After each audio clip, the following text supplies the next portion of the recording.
Bienvenidos y bienvenidas a Sobre la Mesa, un proyecto del Centro de Investigación y Estudios Políticos de la Universidad de Costa Rica en coordinación con el canal UCR.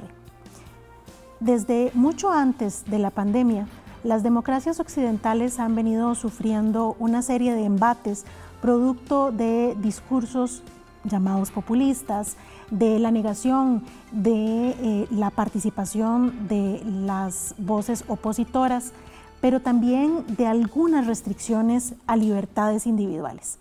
Pues bien, la pandemia, la atención de la pandemia ha puesto en el tapete un nuevo embate, una nueva crisis en las democracias occidentales que nos llevan a considerar este tema como fundamental para analizar en este programa. Y para ello hemos invitado a Ilka Treminio Sánchez, directora de Flaxo Costa Rica. Bienvenida, Ilka. Muchas gracias, Argentina. Y hemos invitado también a Guillermo Acuña, docente e investigador del IDESPO de la Universidad Nacional. Bienvenido, Memo. Hola, Argentina. Hola, Ilka. Un gusto estar con ustedes esta noche. Pues pasados ya varios meses de las primeras señales de la crisis, la pandemia empezó a evidenciar algunas cosas que ya desde hacía mucho tiempo se venía gestando.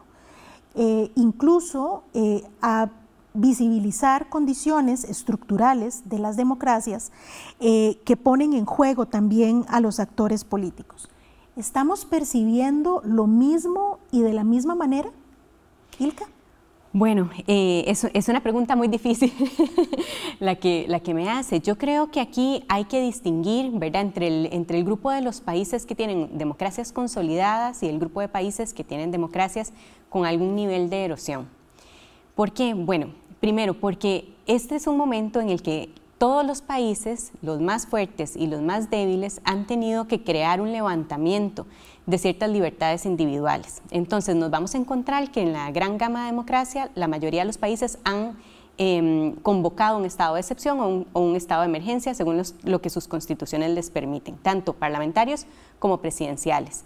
Entonces, el que países como Finlandia, como Alemania, como Costa Rica, convoquen un estado de excepción o un estado de emergencia no resulta tan grave como que lo convoquen otros países que tienen una situación de iliberalización o que se ubican como democracias parcialmente libres o democracias no libres, como el caso, por ejemplo, de Honduras, Nicaragua, Ecuador, Hungría, que es uno de los casos más interesantes, donde entonces el levantamiento de los derechos individuales se convierte en una amenaza muy fuerte para que ese proceso de erosión pueda llevar a un colapso democrático, ¿verdad? Diríamos que la erosión es una antesala, pero hay países con democracias consolidadas que en determinados momentos de sus historias han tenido un proceso erosivo y sin embargo nunca llegan a colapsar porque existe una base institucional y social que permite el sostenimiento y la defensa de la democracia.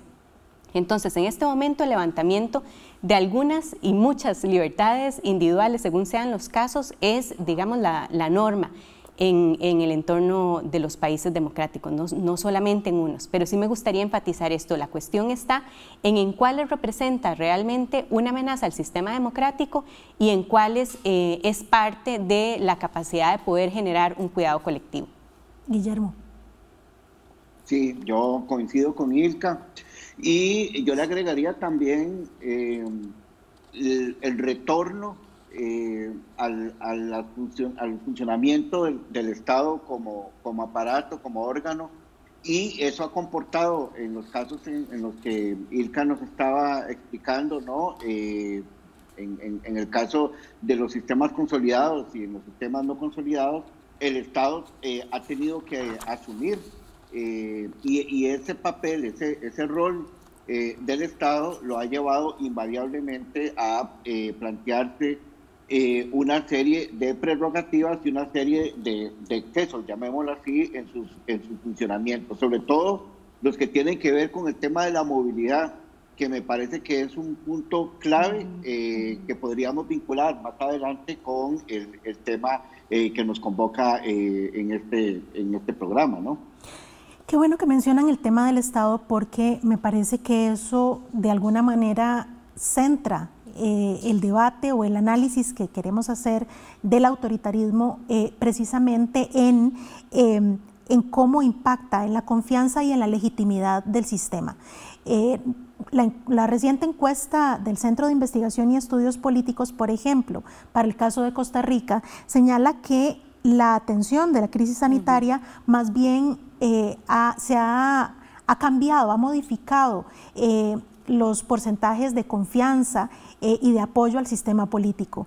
Y que en el caso de Costa Rica, insisto, en los últimos 30 años, por ejemplo, ese crecimiento fue inusual, ¿verdad?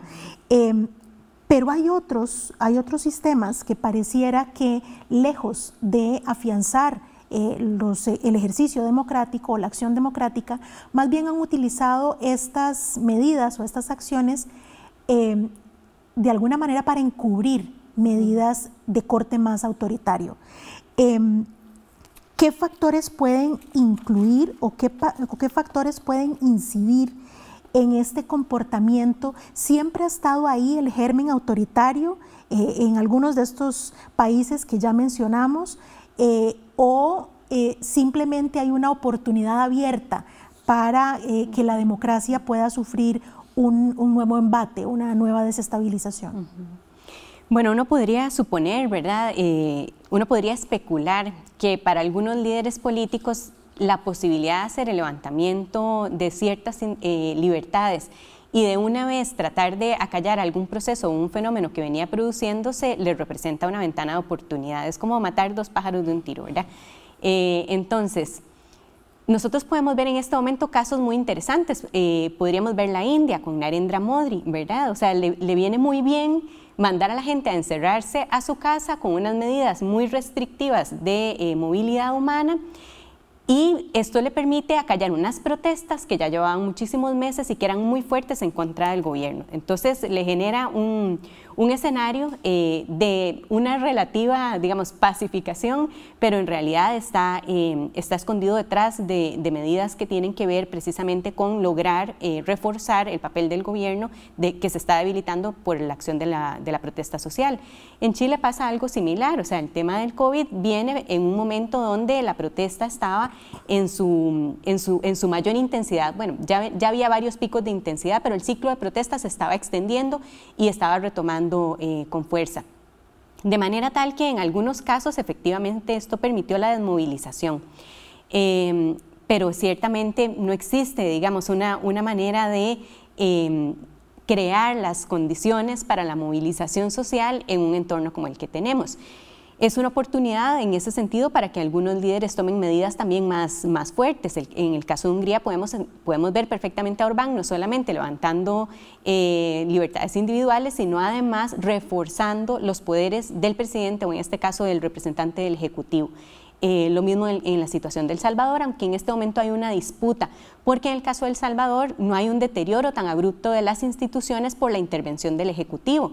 Vamos a tener todavía una asamblea con un importante componente de oposición y además un poder judicial que tiene independencia y que tiene una función aparte, digamos, no penetrada totalmente por la influencia del Ejecutivo. Entonces, precisamente ayer su postura de que se debe revisar porque se ha vencido el periodo del estado de excepción y frenar entonces los intentos del presidente por hacer una extensión arbitraria.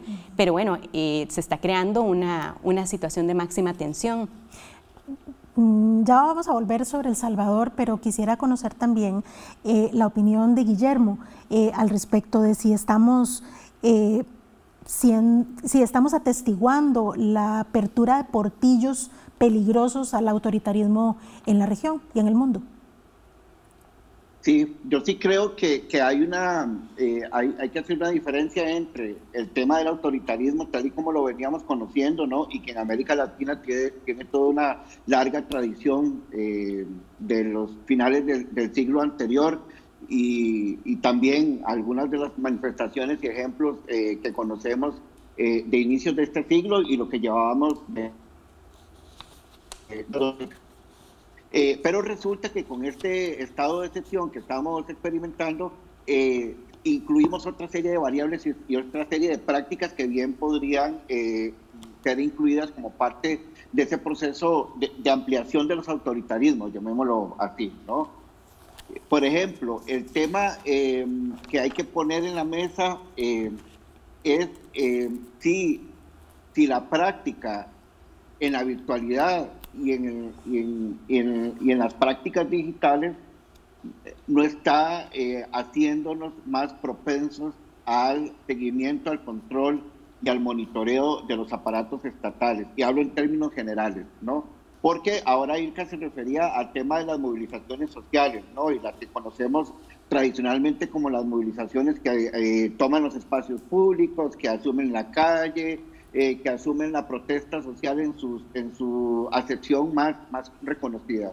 Pero resulta que en los últimos meses también hemos estado atestiguando procesos de respuesta social desde la virtualidad, ¿verdad? Y esos procesos de respuesta social podrían estar también quedando de alguna manera controlados por esa necesidad de algunos de los estados, como bien planteaba Ilka, de controlar lo que sus ciudadanos y sobre todo las prácticas sociales y políticas de ciudadanos hacen y no hacen. A mí me parece que ese es un tema esencial en América Latina, ¿no? Y que creo que estamos a las puertas de nuevas dinámicas en ese sentido, ¿no? Conversamos sobre autoritarismo y COVID-19 aquí en Sobre la Mesa. Hacemos una pausa y ya regresamos.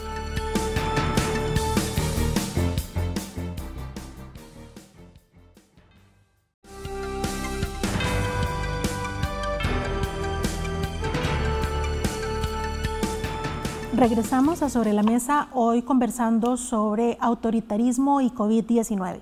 Antes de la pausa estábamos haciendo algunas referencias de los factores que inciden en esa apertura de portillos peligrosísimos para la democracia, como lo es el autoritarismo. Y ya habíamos mencionado algunos de los países que tienen esas alertas o que podrían llamarnos a alertarnos sobre los comportamientos. El Salvador, por ejemplo, un presidente que hace pocos meses irrumpió en el Congreso de su país acompañado del ejército, ¿verdad? Obligando de alguna manera a diputados y diputadas a aprobar presupuestos en materia de seguridad y de combate a la violencia y a grupos de narcotráfico y que nos hicieron pensar en cuáles eran las prácticas que un joven presidente muy admirado en algunos sectores incluso de nuestro país, sobre su manera de hacer las cosas, hoy nuevamente está en los medios de comunicación a propósito de medidas también que llaman a prestar atención, no solamente por las medidas que restringen libertades civiles, sino también por malos manejos en las supuestas ayudas económicas a la población, pero también uno de los casos que quizás impactó más en las últimas semanas fue el tratamiento de las personas privadas de libertad en las cárceles. ¿Qué nos dice eso del presidente Bukele? ¿Qué nos dice eso en función de la democracia en El Salvador? Bueno, ahí es interesante observar precisamente el endurecimiento del Poder Ejecutivo, ¿verdad? Señalando nuevamente, hay un balance de poderes, las instituciones están tratando de generar una respuesta que permita balancear ese poder que de alguna manera está tratando de reforzar el Ejecutivo, pero el Ejecutivo efectivamente lo que está tratando es de imponer decisiones y pasar por encima de esos actores de veto que son el Poder Judicial y el Poder Legislativo.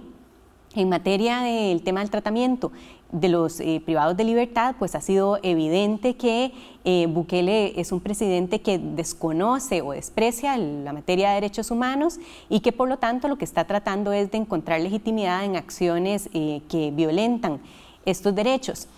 Ahora, es interesante también señalar que lo que hace unos meses para nosotros era una especie de proceso populista que irrumpía con fuerza en la escena política, en este momento vuelve a ser simplemente procesos de autoritarismo, en el sentido que los países que considerábamos que tenían estos liderazgos populistas al frente no tienen un consenso en su manera de actuar en este momento de la crisis. Tenemos a unos que están generando acciones de atención directa sobre la pandemia y otros países que son completamente negacionistas y otros países que van un poco, digamos, por una vía ahí entre el sí, pero no se ejecutan las acciones. En el caso centroamericano, uno de los principales temas tiene que ver con que se han aprobado presupuestos, pero los presupuestos no se han ejecutado. Hay países que tienen problemas en donde no se ha ejecutado el 70, 80, 90% de los presupuestos aprobados y conseguidos para la atención, y que, como usted bien señala, existen dudas sobre el manejo de las ayudas sociales y hacia dónde se están direccionando. Entonces, me parece que aquí es interesante resaltar que algunos de estos presidentes, en este momento, más que ubicarlos bajo la noción de populismo, los estaríamos empezando a ubicar como presidentes que están yéndose por la deriva autoritaria. Guillermo, ¿es el presidente Bukele un peligro para la democracia salvadoreña, tomando en cuenta también que tiene altos niveles de apoyo popular? A eso iba, ya casi 95, 96, 97% de la gente que es consultada sobre el desempeño del presidente salvadoreño apoya sus medidas, sobre todo porque perciben que en el caso de las violencias, por ejemplo, de la violencia social imperante en El Salvador, el presidente ha respondido en consecuencia, ¿no? Y en medio de esta para limitarle las potestades de movilidad a las personas. Quizás el ejemplo salvadoreño nos podría acompañar a tratar de ejemplificar una idea que bien podríamos discutir, y es cuánto vamos a regresar a aquellos contextos de seguridad nacional que tuvimos durante los años 70 y parte de la década de los 80 en varios de los países de América Latina. Recordemos que bajo el enfoque de seguridad, ¿verdad?, habíamos abandonado ese esquema de seguridad nacional y lo habíamos adoptado otros enfoques como la seguridad humana, últimamente seguridad ciudadana, bueno, y otros derivados, ¿no? Pero pareciera que este contexto nos está regresando justamente a esa visión de seguridad nacional, donde el control del territorio y el control de los ciudadanos era parte de las acciones y de las prácticas que conocimos durante aquel contexto. Y algunas de estas cosas que hemos estado observando en algunas de los liderazgos que se desempeñan en esta coyuntura sanitaria, nos pareciera que nos devuelven a ese contexto. Me parece que el caso salvadoreño nos podría acercar un poco a esa línea de seguridad nacional, porque además no solo intenta proteger hacia adentro, en el sentido, digamos, figurado de la protección, sino también blindar sus fronteras de una forma bastante fuerte, ¿no?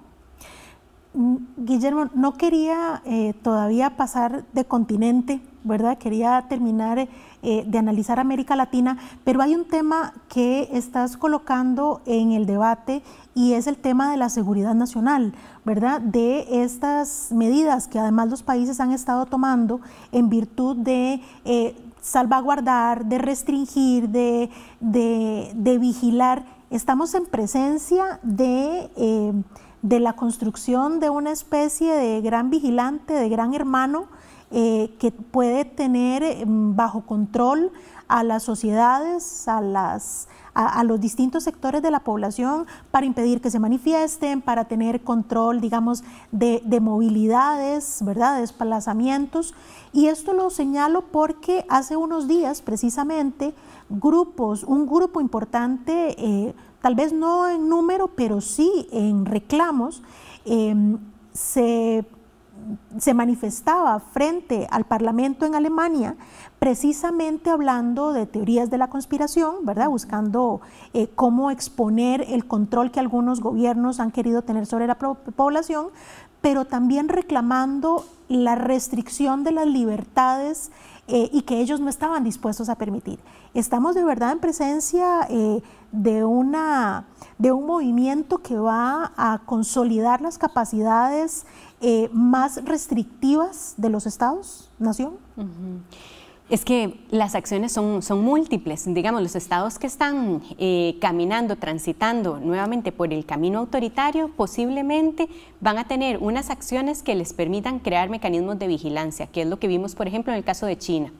Entonces, el caso de China, las vigilancias con el reconocimiento facial de las cámaras que están puestas en los espacios públicos. Que ya lo hacían antes. Que ya lo hacían antes, exactamente. Son, digamos, medidas que están dentro de las posibilidades del ejercicio de ese control.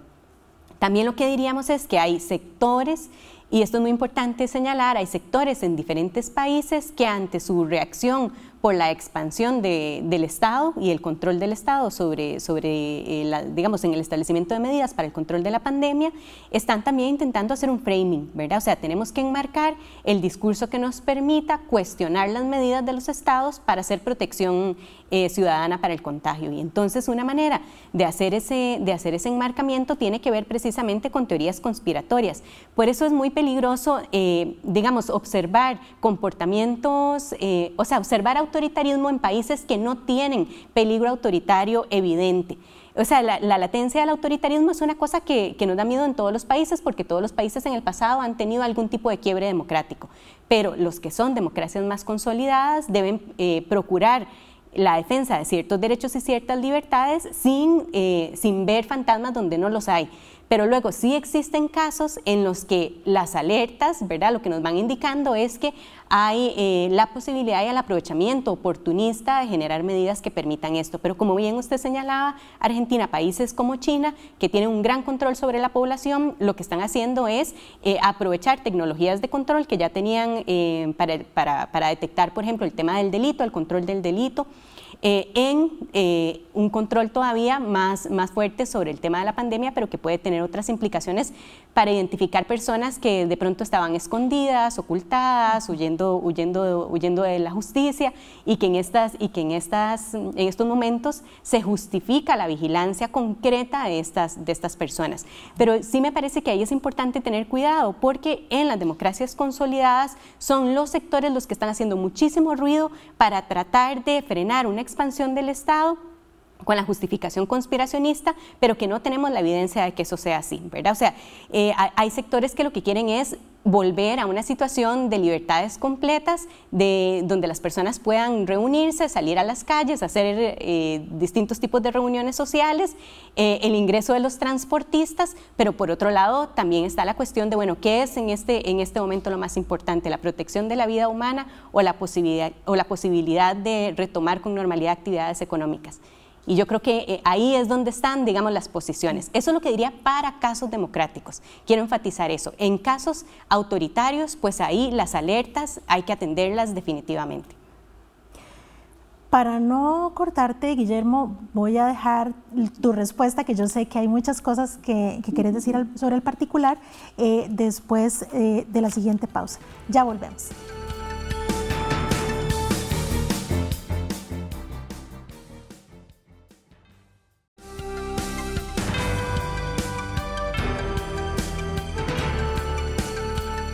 Regresamos a Sobre la Mesa conversando sobre autoritarismo y COVID-19. Antes de la pausa, les hacía la pregunta a nuestros invitados, Ilka y Guillermo, acerca de si las teorías conspirativas de algunos grupos dirigidas a señalar que hay muchas de las acciones que están realizando los gobiernos van encaminados a construir una especie de un ojo que todo lo ve, de un estado de vigilancia permanente y encaminado a controlar las vidas de sectores de la población. Ilka había podido responder, pero Guillermo había quedado en la pausa y quise entonces que mejor pudiera completar su participación al inicio de este bloque. Guillermo. Sí, bueno, yo complementaría en que hay aspectos que eventualmente podríamos denominar como aspectos inéditos en la coyuntura, ¿verdad? Por ejemplo, la suspensión del espacio Schengen en Europa es algo impensado y no observado ni siquiera en coyunturas económicas o en lo más álgido de las recientes crisis, ¿no? Y vemos ahora cómo el espacio de libre movilidad en el contexto europeo ha quedado reducido. Pero también hemos visto continuidades, ¿verdad? En este tema, y me gustaría señalar solo un caso que me parece que es un caso visible en todo el planeta, y es el tema del cierre de fronteras a nivel global. Pues resulta que el cierre de fronteras a nivel global ya lo veníamos experimentando de la coyuntura, con algunas intensidades más que en otras, y en unos casos más latentes que en otros y más fuertes que en otros, ¿verdad? En el mismo caso europeo, ¿no? Con el cierre de algunas fronteras externas, pero también lo tenemos cerquita de nosotros con el caso de la frontera norte de la región, Estados Unidos, México y Guatemala.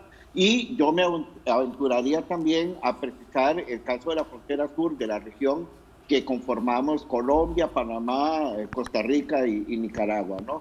O sea, que lo que quisiera señalar y tal vez complementar a lo observado y señalado por Ilka en tu intervención anterior, es que también en este proceso hemos observado cuestiones inéditas como el caso europeo y la suspensión del espacio Schengen, y continuidades como el cierre de fronteras que ya lo veníamos experimentando antes de la pandemia, ¿no? Muy oportuno que introduzcas el tema de fronteras y desplazamientos, porque si hay algo de lo que se habla en democracia es el respeto por las personas, el reconocer que se desplazan y que se mueven, ¿verdad? Independientemente de las fronteras que a veces son colocadas como obstáculos, ¿verdad? Para mejorar su calidad de vida. Democracia y derechos humanos, y sobre todo el derecho a mejorar, a transitar con libertad y a expresarse, son de alguna manera elementos que están estrechamente vinculados y sobre los cuales los estados han asumido compromisos internacionales. La firma de tratados, de pactos, de acuerdos, buscando justamente el cuidado de la persona, atendiendo las condiciones en las que las personas migran o se trasladan, es uno de los elementos que esta pandemia está poniendo en jaque, por decirlo de alguna manera.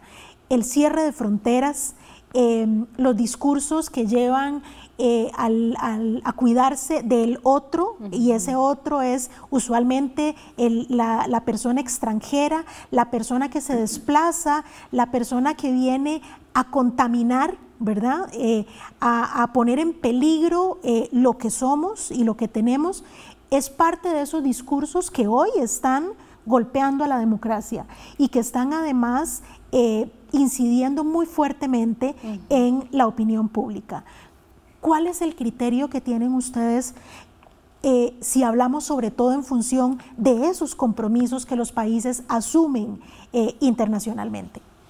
Bueno, aquí el experto, ¿verdad?, es Guillermo en materia de fronteras, movilidad humana y migraciones. Entonces yo, de una manera muy atrevida, voy a intentar dar algunas ideas.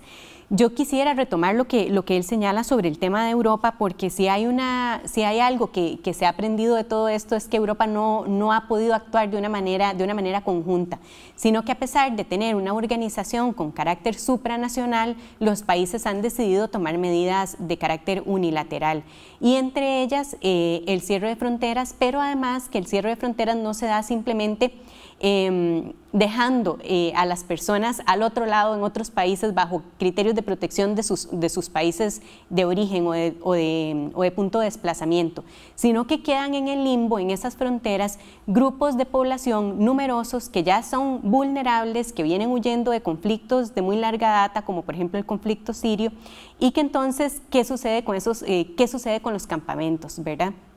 ¿Cómo se trata estas personas que están en estos espacios de frontera y que en este momento no tienen la posibilidad de satisfacer necesidades básicas, atención básica, quedan completamente en el olvido, desprotegidos, y además, como los países están tomando decisiones unilaterales, tampoco existen posicionamientos y protocolos que permitan establecer mecanismos de atención de estas poblaciones? En el caso de Costa Rica, muy al inicio de la pandemia estábamos con una situación similar, porque lo que teníamos entonces era una concentración de personas que habían quedado atrapadas en Costa Rica, unas porque venían de un proceso transcontinental, ¿verdad? Y otras porque ya estaban en estos espacios de campamento. Bueno, Costa Rica, por lo menos en este caso, ha tratado de generar una atención médica, una atención social a los casos, pero conforme se ha ido aumentando la atención, digamos, y el agravamiento del número de casos, etcétera, pues se han tenido que empezar a consensuar otro tipo de medidas porque no hay un cierre absoluto de fronteras. Hay un paso controlado que tiene que ver con la parte comercial, donde además, como Costa Rica está en una función del istmo, donde conecta no solamente la entrada hacia Costa Rica y la salida hacia Nicaragua o Panamá, sino con otros países de la región, digamos, es un puente, tiene que sentarse a negociar con el resto de los países regionales, y es lo que en este momento lo tiene en una situación, digamos, donde los centroamericanos lo acusan de obstaculizar el comercio internacional, y Costa Rica está tratando de llegar a algún acuerdo interno con los sectores. Pero bueno, ya con esto yo creo que vale la pena escuchar lo que nos dice Guillermo. Guillermo. Gracias. Sin duda el experto, por supuesto. No, para nada. Yo creo, bueno, yo coincido con Ilka en el tema de las valoraciones, ¿no? Quizás complementar y ampliar que en el tema de la movilidad, empecemos por ahí, habría que hacer una distinción entre migración y movilidad, que yo creo que en esta coyuntura ha quedado más que claro, porque el enfoque de la movilidad nos atiende más a una característica de normalidad de la práctica humana, ¿verdad? En cambio, el tema de la migración ya nos revela y nos referencia a casos más vinculados con la naturaleza sociojurídica de los estados, el marco de la soberanía de los estados, entrar y salir del territorio, etcétera, ¿no? Quería como hacer esa precisión, ¿no? Y porque ambas dimensiones entran en tensión en esta coyuntura, ¿no? Lo segundo que quería decir es que la relación entre movilidad, crisis y pandemias o epidemias ha estado sobreexpuesta en los últimos 10 años a nivel global. Recordemos que esta es la tercera vez, ya con el COVID-19, en donde el tema de la movilidad es el centro de la cuestión, ¿no? Hace 10 años tuvimos en el mundo, y bueno, no tan global, pero sí en varios países, la crisis de la gripe H1N1, donde la movilidad fue puesta en tensión. A mitad de la década pasada tuvimos la crisis del ébola, ¿verdad? Que inclusive fue ubicada como un rasgo característico, entre comillas, esencial, surgida en los contextos de precariedad, de pobreza en países africanos, y bueno, había toda una connotación inclusive bastante colonial y un enfoque bastante hegemónico en ese sentido. También quedaron en entredicho, y esta coyuntura nos ha posicionado, nos ha colocado en el tema de las movilidades y justamente la relación entre esas dimensiones: movilidad, crisis, enfermedad.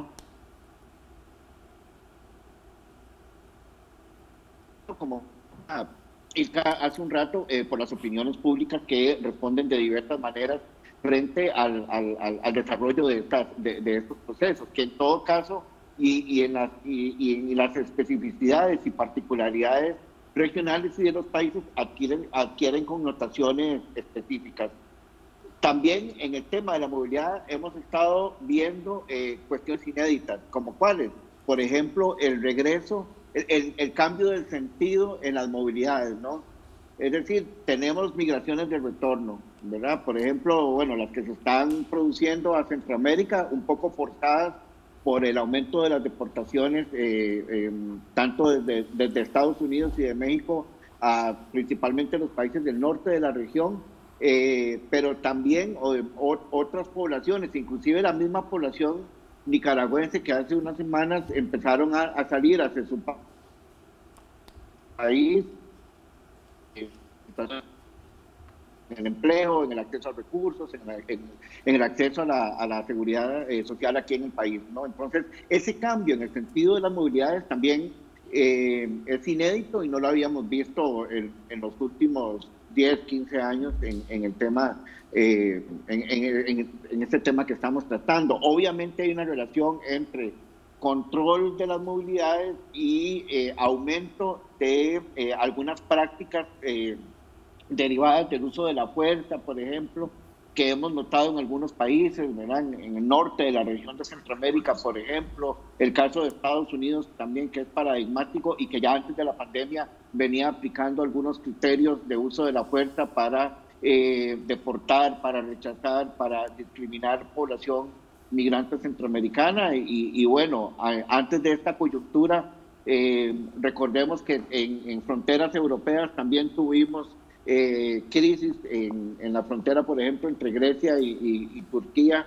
que fue prácticamente cerrada, y estoy hablando de enero de este año, ¿no? Entonces, decir que también en este caso de las movilidades notamos continuidades y rupturas en este tema. Conversamos sobre la mesa sobre autoritarismo y COVID-19. Hacemos una pausa y ya regresamos.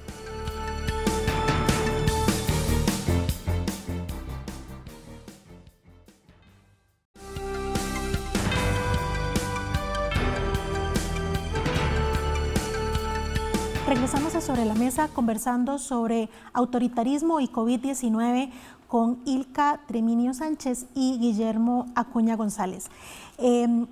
A lo largo de todo el programa, nuestros invitados han estado señalando los riesgos que debemos prestar más atención de cara a un posible debilitamiento de la democracia, pero también un incremento en discursos autoritarios, en prácticas autoritarias que quizás no surgen a propósito de la pandemia, sino que habían venido ya desarrollando algunos rasgos en algunos países y Ilka sobre todo nos hacía el señalamiento de cuáles eran esos elementos o cuáles eran esas características y en cuáles países a los que sí había que prestar atención y otros en los que sí generaban alertas o amenazas importantes.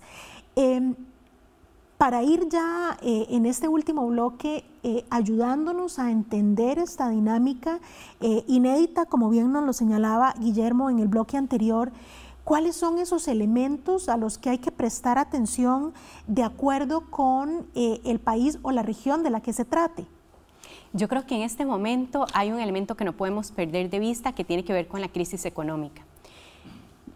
Poniendo en el centro, por supuesto, que el hecho del agravamiento de la situación nos puede conducir a una catástrofe en materia de vidas humanas, ¿verdad? No solamente lo económico, pero que debemos poner atención en los efectos económicos en el mediano plazo, porque una vez superada esta situación de la pandemia, los países se van a enfrentar a nivel internacional a una crisis sin precedentes. Y lo que nos demuestran los datos históricos de varios siglos es que el predictor más contundente de quiebre democrático son las crisis económicas. Entonces, países que tienen una base democrática consolidada podrían resistir embates económicos, pero hasta cierto punto.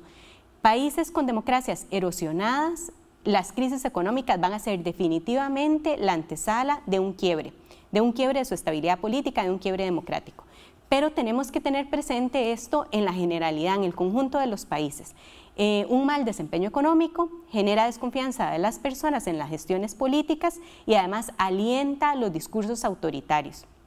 De manera tal que un factor al que tenemos que ponerle el ojo, ¿verdad?, y darle seguimiento es a la materia económica, sin duda, poniendo siempre la atención sobre la crisis de la pandemia en este momento, la cuestión humana, pero eso no quiere decir que la materia económica no va a repercutir en el mediano plazo en el régimen político, por eso es fundamental ese factor. Guillermo, asociado a eso están los discursos extremistas, conspiracionistas, que de alguna manera también, y aquí rescato lo que señalabas en el bloque anterior, ven al otro o a la otra persona como enemigo, como una posible amenaza. Y pareciera que en otros contextos los discursos xenófobos, los discursos de rechazo a las otras personas que vienen de fuera, o incluso también, porque lo vimos a propósito de estos vuelos que traían a nacionales posiblemente enfermos o contagiados, también despertaron en la sociedad alertas y amenazas, incluso reacciones fuertes contra los propios, ¿verdad? Contra los mismos de casa. ¿Cómo podemos vincular eso con estas decisiones también que algunos países han tomado de corte más restrictivo, de cierre de fronteras, insisto mucho con el tema, de cara a esa nueva normalidad que algunos estados también pretenden construir luego de la pandemia? Sí, yo diría que hay un elemento aquí central que me parece que calza muy bien y amplifica un poco el señalamiento que Ilka estaba haciendo sobre el tema de lo económico, ¿no? Y cómo sopesarlo, ¿no? Y esa tensión siempre entre salvar vidas y salvar economías, ¿verdad? Que también está en el centro del debate sobre las acciones que algunos estados han venido presentando en el marco de esta coyuntura. Quizás decir sobre esto que me estás preguntando, Argentina, que hay una especie de introyección subjetiva del autoritarismo, ¿no? Y que esa introyección subjetiva es producida justamente por una política que es amplificada y que la tenemos en lo cotidiano y en distintos espacios en estos días, y es la política del miedo. Yo creo que el miedo es el principal disparador de muchas de estas acciones y de estas percepciones, y además de estas prerrogativas que tanto algunos estados como también algunos grupos y personas a nivel individual han venido desarrollando con relación a el cuidado, es decir, a la protección. Yo me cuido y me protejo de la otra persona porque la otra persona amenaza mi cuerpo, amenaza mi estabilidad sanitaria, pero además amenaza mi territorio, amenaza mi soberanía. Y esto lo hemos estado observando a partir de una táctica y de una estrategia y de una disposición discursiva casi que global que tiene al miedo como matriz fundamental. Ya el miedo había sido de alguna manera analizado por investigadores e intelectuales, como en el caso de Bauman, Zygmunt Bauman, que para el tema de la coyuntura europea de mediados de la década anterior se había aventurado a analizar algunos de estos temas y cómo el miedo, en el caso europeo, había planteado la construcción del extraño que venía tocando puertas para poder entrar a algunos países europeos. Yo creo que esto, junto con el tema económico, es quizás uno de los principales desafíos que vayamos a tener como sociedades post-COVID, es decir, cómo construir y generar confianzas, cómo restablecer esas confianzas, cómo volver a generar lazos de afectividad y de solidaridad donde no prive la desconfianza y no prive el señalamiento del otro y la otra por su color de piel o porque habla distinto o porque tiene prácticas culturales diferenciadas, ¿no? Y ese es todo un tema que nos ha saltado a los ojos en el marco de esta coyuntura. ¿Cuáles retos y desafíos tienen las democracias más allá de la pandemia? Una vez que esto concluya, cuando concluya, ¿cuáles son, a qué se enfrentan, cuáles son los retos prioritarios de atender luego de la crisis? Bueno, yo lo que creo es que hay un peligro, que es el peligro de romper el consenso democrático a nivel del conjunto de las naciones, ¿verdad? Y que ese sostenimiento, por lo tanto, del consenso democrático hay que defenderlo. Estamos arribando entonces a un proceso donde se están descongelando ciertos mecanismos institucionales que habían sido aceptados. Lo hemos visto, por ejemplo, con el caso de la propia Unión Europea, ¿verdad? Lo hemos visto también en el caso de algunos organismos internacionales que lamentablemente han sido embestidos por representantes y líderes políticos de diversos países, como es el caso de la Organización Mundial de la Salud, como es el caso de las propias Naciones Unidas, que podríamos decir que en el pasado han cometido errores importantes, pero que de alguna manera era la base que nos generaba el enmarcado discurso de protección social, de protección de los derechos humanos y de la generación de una unión a partir de la defensa de los procesos democráticos. Esa ruptura, bueno, dejaría a algunos países en una situación de minoría y por lo tanto legitimaría otros tipos de regímenes políticos, y yo creo que ese es uno de los retos fundamentales, la propia defensa sobre la democracia. Estos países, para poderlo sostener, van a tener también que crear otros acuerdos internos con sus sectores y con su sociedad para poder defender ese andamiaje institucional, ¿verdad? Guillermo, en un minuto. Sí, yo creo que hay una institucionalidad que en algunos países ha mostrado solidez y ha mostrado robustez, y es esa institucionalidad que a fuerza de acciones de erosión de todo nivel ha sostenido sobre sus hombros la gestión de la pandemia. Yo creo que el principal desafío en términos democráticos es consolidar esas instituciones que para algunos países han sido fundamentales y han estado en el centro de la coyuntura. Agradecemos a Ilka y a Guillermo por habernos dado luces para poder entender un poco lo que está sucediendo en nuestras democracias, y a ustedes agradecerles como siempre su compañía cada semana, y nos vemos la próxima semana en un nuevo programa de Sobre la Mesa. Muchas gracias.